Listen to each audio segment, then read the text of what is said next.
ఒక రాజకీయ దుష్ప్రచారం లేకపోతే వాస్తవాలను వక్రీకరించేటటువంటి మీడియా కారణంగా ఆంధ్రప్రదేశ్ ప్రజలకు ఒక పెద్ద సమస్య కూర్చుంది. నిజం అనేటువంటిది బావిలో చేయబెట్టి కెలుక్కుని ఎత్తుక్కోవాల్సి వస్తుంది. అబద్ధం అనేటువంటి దాని నిండా నీళ్లలాగా తయారైపోయింది.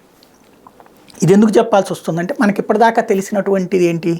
జగన్ వచ్చాక ఉద్యోగాలు ఇవ్వలేదు. ప్రభుత్వ ఉద్యోగాలు చంద్రబాబు టైంలో బాగా వచ్చేసినాయి. వాస్తవంగా మన కళ్ళెదురుగుండా కనబడే సచివాలయంలో ఉన్న వాళ్ళందరూ ప్రభుత్వ ఉద్యోగులే కదా. దాదాపు 2 లక్షల ఉద్యోగాలు వచ్చినాయి కదా. 1,60,000 1,40,000 వచ్చినాయి. తర్వాత మన ఏరియాల్లోనే పెట్టిన హాస్పిటల్లో డాక్టర్లు ప్రభుత్వ ఉద్యోగులే కదా. అయినా అవి రెండూ లేనట్టే చెప్తాం. అట్లాగే టీచర్ ఉద్యోగాలకు సంబంధించి అది లేట్ చేశారు. ఖచ్చితంగా లేట్ అనాలి, అందులో తప్పే లేదు. పోలీసు ఉద్యోగాలు లేట్ అనాలి, ఎందుకంటే చేయలేదు కాబట్టి, చివరిదాకా సాగదీశారు కాబట్టి. ఆ రెండిట్లో జగన్ తప్పు పట్టడంలో తప్పే లేదు. ఇకపోతే గ్రౌండ్ లెవెల్లో మరొక కీలకమైనటువంటి అంశం ఏంటి?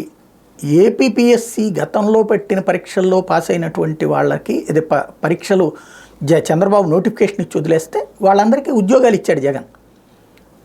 అదే సందర్భంలో అప్పట్లో డిఎస్సికి సంబంధించినటువంటి టీచర్ పరీక్షలు పాస్ అయ్యి రిక్రూట్ కాకుండా ఉన్నటువంటి వాళ్ళందరికీ ఉద్యోగాలు ఇచ్చాడు జగన్. దీనికి సాక్ష్యం ఇప్పుడు తాజాగా ఇవాళ నిన్న కోర్టు ఇచ్చినటువంటి తీర్పు. ఏదైతే పబ్లిక్ సర్వీస్ కమిషన్ ఉద్యోగులకి ఉద్యోగాల్ని రద్దు చేస్తూ 2018 గ్రూప్ 1 మెయిన్స్ని రద్దు చేస్తూ తీసుకున్నటువంటి నిర్ణయం 143 మంది ఉద్యోగాలకి ఎసరొచ్చింది అంటూ రాసుకొచ్చారు వీళ్ళు. ఈ 143 మంది ఎవరి టైంలో నోటిఫికేషన్ వచ్చింది? చంద్రబాబు టైంలో. పరీక్షలు నిర్వహించింది ఎవరు? జగన్ టైంలో. ఇప్పుడు కోర్టు తీర్పు కారణంగానన్నా వాళ్ళకి జగన్ ఉద్యోగాలు ఇచ్చాడన్న విషయం తెలిసింది, లేకపోతే జనాలకు తెలిసేది కాదు కదా. అసలు పాయింట్ ఏంటి ఇక్కడ? ఎక్కడైనా సరే పరీక్ష పేపర్లు దేంట్లో దిద్దాలంటారు? కంప్యూటర్లో దిద్దితే కరెక్ట్ అంటారు. కానీ కంప్యూటర్లో దిద్దింది వద్దు, చేత్తో దిద్దమని కోర్టు ఆదేశించింది. చేత్తో దిద్దాక అట్ట దిద్దడంలో తప్పు జరిగిందని చెప్పేసి ఇప్పుడు మళ్ళీ కొట్టేసి మళ్ళీ మొదటి నుంచి నిర్వహించండి తూచంటోంది. వాళ్ళు వచ్చి ఉద్యోగాలు కూడా చేసేస్తున్నారు, ఇప్పుడు తీసేయమంటున్నారు. ఒక విచిత్రమైనటువంటి పరిస్థితి ఆంధ్రప్రదేశ్లో. ఏ వ్యవస్థ ఎట్నుంచి ఎక్కడికి పోతుందో తెలియట్లేదు.